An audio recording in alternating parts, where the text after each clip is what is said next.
Salut la MIF, aujourd'hui nouvelle vidéo que je dois faire depuis un moment parce que c'est la vidéo où je vous raconte un peu mon expérience de woofing au Japon que j'ai réalisée du coup cet été. Alors ça fait un petit moment que je dois faire cette vidéo, j'avoue que j'ai beaucoup repoussé, mais vous inquiétez pas, ce sera intéressant quand même parce que les gens savent pas forcément ce que c'est que du woofing, savent pas forcément comment on s'inscrit, comment on en fait, et j'en ai beaucoup parlé autour de moi et les gens soit étaient méga contents, soit étaient ah bon mais qu'est-ce que c'est? Donc pour résumer un peu, le woofing, c'est donc faire quelques heures de travail dans un hôtel ou une ferme ou une société, et en échange, les personnes du coup vont vous nourrir et vous loger. Donc c'est vraiment cool à faire quand vous voulez découvrir un nouveau pays, parce que vous pouvez aller dans des petits coins reculés. Là par exemple, je suis partie à Gunma, dans la préfecture de Gunma. Alors il n'y a que des montagnes, des rivières, donc c'était vraiment cool et j'y avais jamais été, donc c'est quelque chose que j'aurais probablement pas fait si j'avais pas eu le woofing.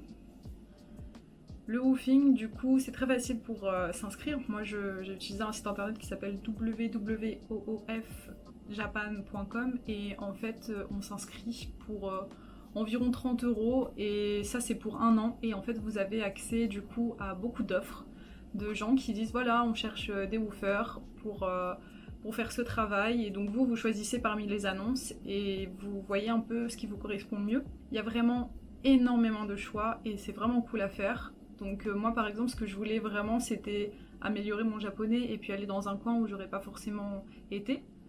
J'ai trouvé du coup une annonce qui m'a tout de suite plu, c'était d'aller travailler dans une ferme à fraises, donc dans la préfecture de Gunma. C'est là que je suis allée, j'ai pris contact avec la personne et ça s'est tout de suite super bien passé. J'y suis restée pendant 2 semaines et c'était vraiment génial.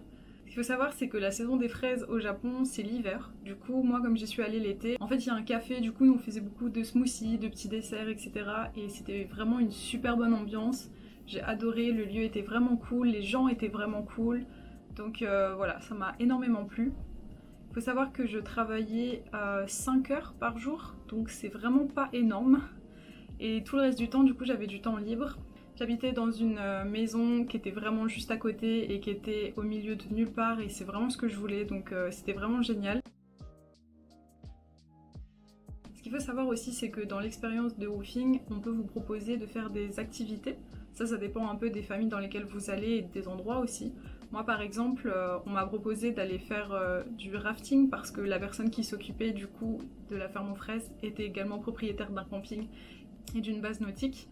Donc je suis allée faire du rafting, c'était génial et j'ai vraiment adoré. Donc voilà, faire du woofing c'est vraiment cool quand vous voulez découvrir de nouveaux endroits, quand vous voulez améliorer une langue et découvrir aussi de nouvelles personnes. Donc voilà, moi ça m'a énormément plu, j'ai fait beaucoup d'activités et finalement 2 semaines ça passe assez vite. Ça dépend en fait où est-ce que vous le faites. Il faut savoir aussi que le woofing ça peut se faire à plusieurs. Vous pouvez vous inscrire à 2 ou entre amis ou en couple et ça c'est vraiment cool. Il y a certains woofing aussi qui acceptent les enfants. Et normalement vous avez à chaque fois sur chaque description le niveau de japonais qui est requis. La plupart du temps il y a très peu de niveau de japonais qui est requis parce que les gens sont aussi là pour s'amuser et puis peu importe d'où vous venez, ce que vous faites, et vous serez toujours les bienvenus et ça c'est vraiment cool. J'avoue que depuis j'ai un peu envie d'en refaire, mais voilà, faut quand même trouver le temps. C'est pour ça que c'est vraiment cool à faire en PVT parce que normalement vous avez vraiment le temps de faire tout ça. Et voilà, en fait, vous êtes vraiment emmené par la famille dans laquelle vous vivez et c'est vraiment très intéressant de pouvoir manger localement, de pouvoir découvrir une nouvelle culture et vous serez normalement forcément bien accueillis. Donc voilà, moi je le conseille à 100%. Donc voilà, sur ce, je vous laisse et puis je vous fais de gros bisous et je vous dis à la prochaine.